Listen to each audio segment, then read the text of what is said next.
نحمده ونصلي على رسوله الكريم أما بعد أعوذ بالله من الشيطان الرجيم بسم الله الرحمن الرحيم والله أخرجكم من بطون أمهاتكم لا تعلمون شيئا وقال النبي صلى الله عليه وسلم من يرد الله به خيرا يفقهه في الدين وقال عليه الصلاة والسلام أيضا العلم سلاحي وقال عليه الصلاة والسلام إن الله يرفع بهذا الكتاب أقواما ويضع بقوم آخرين أو كما قال عليه الصلاة والسلام. درود شریف اللهم صل على سيدنا ومولانا محمد وعلى آل سيدنا ومولانا محمد وبارك وسلم. اللهم صل على سيدنا ومولانا محمد وعلى آل سيدنا ومولانا محمد وبارك وسلم. اللهم صل على سيدنا ومولانا محمد وعلى آل سيدنا ومولانا محمد وبارك وسلم. اللہ رب العزت قرآن کریم میں ارشاد فرماتے ہیں اے میرے بندو تمہارے اوپر میری نعمتیں میری مہربانیاں میرے احسانات اتنے ہیں کہ ان کا شکر ادا کرنا تو بہت دور کی بات ہے. اگر تم انگلیوں پر ان نعمتوں کو اور مہربانیوں کو اگر گننا چاہو گے تو زندگی بھر تم ان کو شمار نہیں کر سکتے گن نہیں سکتے. اتنی اللہ رب العزت کے اپنے بندوں پر مہربان ہے. ہر قدم پر انسان اللہ رب العزت کا محتاج ہے. اگر اللہ چلتے ہوئے انسان کے پاؤں سے اگر طاقت کو چھین لے تو وہ چل نہیں سکتا ہے. چلتے ہوئے انسان کی اگر سانس کو اگر وہ بند کر دے تو انسان جو ہے مردہ ہو جاتا ہے. تو گویا کہ ہر قدم پر ہر سانس لیتے وقت انسان اللہ رب العزت کا محتاج ہے. انہی نعمتوں میں سے ایک نعمت اللہ تعالیٰ فرماتے ہیں کہ میں نے اپنے بندوں کو جو علم دیا ہے قرآن اور حدیث کا جو علم ہے یہ میری بہت بڑی نعمت ہے. قرآن کریم میں اللہ تعالیٰ ارشاد فرماتے ہیں واللہ اخرجکم من بطون امہاتکم لا تعلمون شیئا. اللہ تعالیٰ فرماتے ہیں کہ انسان جب اپنے ماں کے پیٹ سے تو اس دنیا میں آیا, ماں کے پیٹ کی جو دنیا ہے وہاں سے نکل کر اس فانی دنیا میں جب تو آیا, تو نے اس دنیا میں جب آنکھیں کھولی تو اس دنیا میں تو ایک ذرہ برابر پر بھی علم نہیں رکھتا. تجھے جو ہے کوئی چیز معلوم نہیں تھی, تجھے کسی چیز کا ایک ذرہ برابر بھی علم نہیں. اور حقیقت بھی یہی ہے کہ جب بچہ ماں کے پیٹ سے باہر آتا ہے تو وہ کچھ نہیں جانتا ہے. بچہ اگر ماں اس کو اپنی چھاتی سے نہ لگائے تو وہاں پر وہ تڑپ کر مر جائے گا, مگر اسے پتا نہیں ہے کہ اس چھاتی میں جو ہے دودھ آ رہا ہے جو میری خوراک ہے, اگر میں پیوں گا تو زندہ رہوں گا, اس کو پتا نہیں. تو انسان جب دنیا میں آتا ہے تو وہ بالکل جو ہے جاہل ہوتا ہے, ان پڑھ ہوتا ہے. جبکہ دوسری جو مخلوق ہے انسان کو چھوڑ کر جانور ہیں, چرند ہیں, پرند ہیں, جتنی بھی جو مخلوقات ہے وہ جب دنیا میں آتی ہے تو تھوڑا سا علم وہ ضرور لے کر آتے ہیں. آپ دیکھ لیجئے بکری کا بچہ جب وہ ماں کے پیٹ سے باہر آتا ہے تو اگر جنگل میں مڑے میں اگر بچہ اگر بکری نے دیا ہے تو وہاں پر اس کو دودھ جو ہے پلانے والا کون ہے؟ کوئی نہیں ہوتا ہے انسان. وہ بچہ اپنے علم کے ذریعے سے ماں کے تھنوں تک پہنچ جاتا ہے اور وہ دودھ کے ذریعے سے اپنا پیٹ بھر لیتا ہے. اللہ رب العزت فرماتے ہیں کہ میرے بندو اگر تم مجھے پہچاننا چاہتے ہو, اگر میری محبت کو اپنے سینوں میں بسانا چاہتے ہو, اپنے پیارے نبی حضرت محمد صلی اللہ علیہ وسلم کی محبت حاصل کرنا چاہتے ہو تو تمہیں جو ہے علم دین حاصل کرنا پڑے گا۔ علم اگر نہیں سیکھو گے تو تم اللہ اور اللہ کے رسول صلی اللہ علیہ وسلم کو پہچان نہیں سکتے۔ اور حقیقت بھی یہی ہے کہ جب تک انسان کے پاس علم نہیں ہوگا انسان اللہ رب العزت کو پہچان نہیں سکتا ہے۔ اپنے جو ہے من مانی میں جو بھی کچھ کرتا رہے گا لیکن وہ اللہ کی معرفت حاصل نہیں کر سکتا۔ اور اسی بات کو اللہ کے نبی صلی اللہ علیہ وسلم ارشاد فرما رہے ہیں کہ مَن يُرِدِ اللَّهُ بِهِ خَيْرًا يُفَقِّهْهُ فِي الدِّينِ، کہ اللہ رب العزت جب جس بندے سے اپنے بندے سے جب راضی ہوتا ہے، اپنے بندے سے جب خوش ہوتا ہے تو اللہ کے پیارے نبی صلی اللہ علیہ وسلم فرماتے ہیں کہ اس کو دین کی اللہ سمجھ دیتا ہے۔ جب دین کی سمجھ آتی ہے تو گویا کہ اللہ رب العزت اس بندے سے راضی ہے۔ اللہ رب العزت دنیا کی دولت، دنیا کا مال ان کو بھی دیتا ہے جن سے راضی ہوتا ہے، اور دنیا کی دولت، دنیا کا مال ان لوگوں کو بھی دیتا ہے جن سے وہ ناراض ہوتا ہے۔ اب دیکھیے، جو اللہ کو مانتے ہی نہیں ہیں، جو اللہ کا جو ہے کلمہ پڑھتے ہی نہیں ہیں، توحید جو ہے وہ جانتے بھی نہیں ہیں، اللہ کو مانتے بھی نہیں ہیں، اللہ کے رسول صلی اللہ علیہ وسلم کو بھی نہیں مانتے ہیں، ان کے پاس بھی کروڑوں میں دولت پڑی ہوئی۔ بھئی 7 ارب کی آبادی میں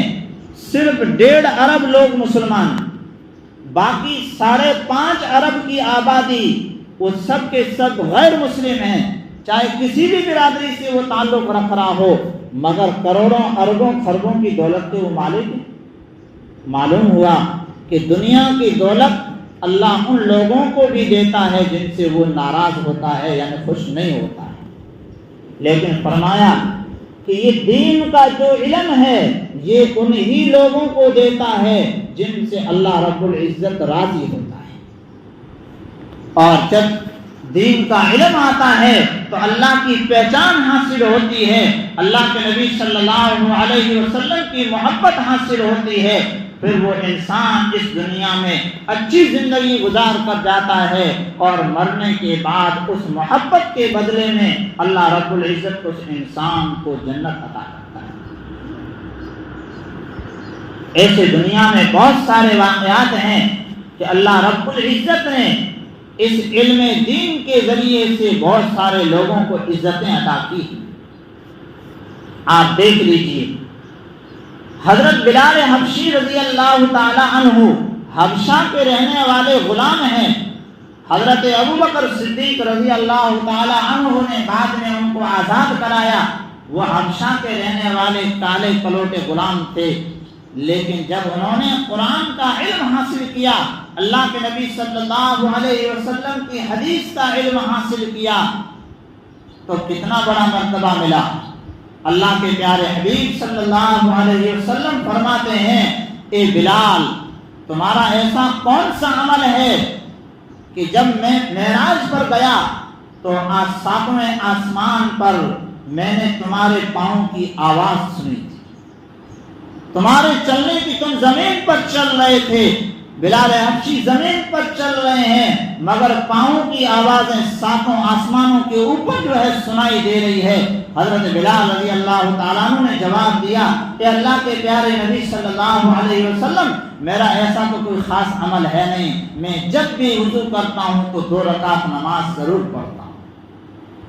آپ دیکھیے، حبشہ کا رہنے والا کالا کلوٹا غلام ہے جس کی کوئی عزت نہیں ہے، لیکن جب اس کے پاس علم آیا ہے تو وہ زمین پر جو ہے گھوم رہے ہیں، لیکن عزتیں وہاں 7 آسمانوں کے اوپر مل رہی ہیں۔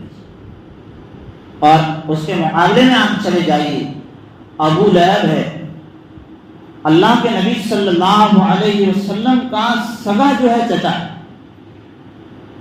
حضرت عبداللہ رضی اللہ تعالی عنہ جو اللہ کے پیارے حبیب صلی اللہ علیہ وسلم کے والد ماجد ہیں، ان کا ابو لہب سگا بھائی ہے۔ قرآن کریم کیا کہہ رہا ہے؟ اللہ رب العزت فرماتے ہیں کہ تبت یدا ابی لہب، کہ ابو لہب برباد ہو گیا، ابو لہب کے دونوں ہاتھ برباد ہو گئے۔ ما اغنا عنہ مالہ وما کسب، نہ اس کا مال کام آیا اور نہ اس کی دولت کام آئی اور کمائی کام آئی، اور ابو لہب جو ہے کل یعنی جہنم میں جائے گا۔ اللہ کے نبی صلی اللہ علیہ وسلم کا سگا چچا ہے، مگر اس نے ایمان کو قبول نہیں کیا ہے، دین کے علم کو قبول نہیں کیا ہے، وہ جہنم میں جائے گا۔ اور حضرت بلال حبشی رضی اللہ تعالیٰ عنہ حبشہ کا رہنے والا غلام ہے، مگر اس نے جب اس ایمان کو دل میں جگہ دی ہے اور علم دین کو جگہ دی ہے تو ساتویں آسمان پر ان کی عزتیں ہو گئی۔ پھر فرمایا کہ ابو جہل، اللہ کے نبی صلی اللہ علیہ وسلم نے فرمایا کہ میری قوم کا سب سے بڑا فرعون ابو جہل ہے،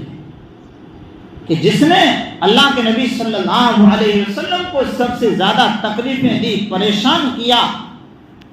اور دو چھوٹے چھوٹے بچوں نے غزوہ بدر میں اس کو جہنم کے حوالے کر دیا، اس کو قتل کیا ہے۔ تو جن لوگوں نے قرآن کو اور علم دین کو سینے سے لگایا ہے، اللہ رب العزت نے اس دنیا میں بھی انہیں عزت دی ہے، اور جن لوگوں نے اس دین سے، قرآن سے، علم دین سے منہ موڑا ہے، وہ اس دنیا میں بھی بے عزت ہوئے ہیں اور مرنے کے بعد بھی وہ بے عزت ہوئے۔ ہارون رشید وقت کا بادشاہ ہے۔ کہتے ہیں کہ ہارون رشید کے محل کے پاس میں ایک پروگرام منعقد ہوا، رقہ ایک شہر ہے، وہاں پر حضرت عبداللہ ابن مبارک رحمۃ اللہ علیہ جو بہت بڑے محدث ہیں، اللہ کے نبی صلی اللہ علیہ وسلم کی حدیث کا علم رکھنے والے، ان کے ایک ایک سبق میں 30,000 سے زیادہ لوگ علم حدیث پڑھا کرتے تھے، 30,000 لوگ۔ تو ایک مرتبہ ایسا ہوا کہ حضرت عبداللہ ابن مبارک رحمۃ اللہ علیہ اپنے شہر سے وہاں آ رہے ہیں، ہارون رشید کے شہر رقہ میں آ رہے ہیں، تو ان کے استقبال میں لوگوں نے سنا کہ ایک بہت بڑا محدث عبداللہ ابن مبارک آ رہا ہے، تو لوگ ان کے دیدار کے لیے، ان کی ملاقات کے لیے، ان کے استقبال کے لیے ہزاروں کی تعداد میں راستوں پر آ کر کھڑے ہو گئے۔ فرمایا کہ 30,000 سے زیادہ لوگ آ کر ان کے استقبال میں کھڑے، اور جب حضرت عبداللہ ابن مبارک رحمۃ اللہ علیہ وہاں پر تشریف لے آئے ہیں تو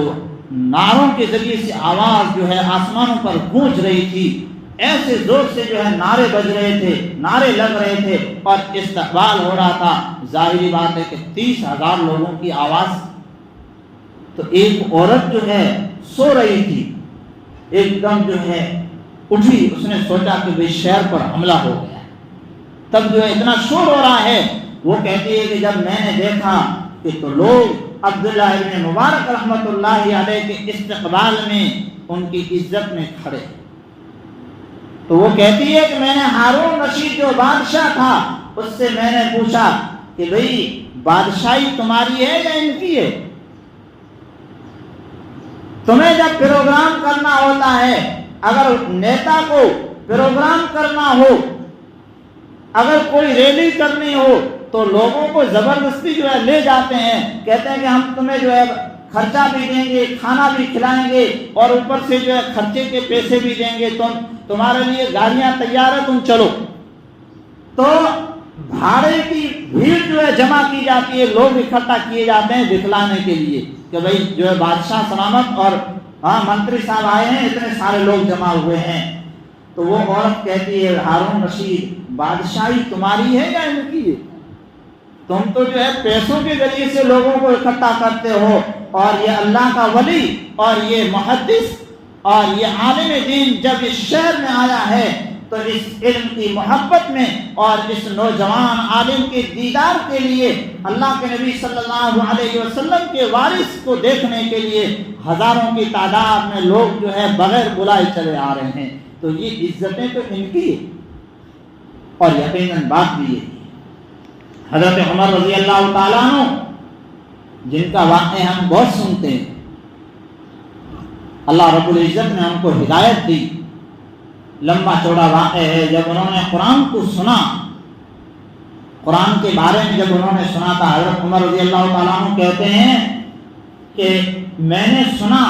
کہ بھئی قرآن کریم اللہ تعالیٰ نے وہ اثر رکھا ہے، قرآن کریم ایسی کتاب ہے، تو میں جو ہے حتیم کا جو دروازہ ہے، حتیم کا جو پردہ ہے، اس کے پیچھے سے میں رکن یمانی اور حتیم کے بیچ سے میں آہستہ آہستہ رات کے وقت میں پردہ لے کر قریب آیا۔ اللہ کے رسول صلی اللہ علیہ وسلم بیت اللہ میں تہجد کی نماز پڑھ رہے تھے،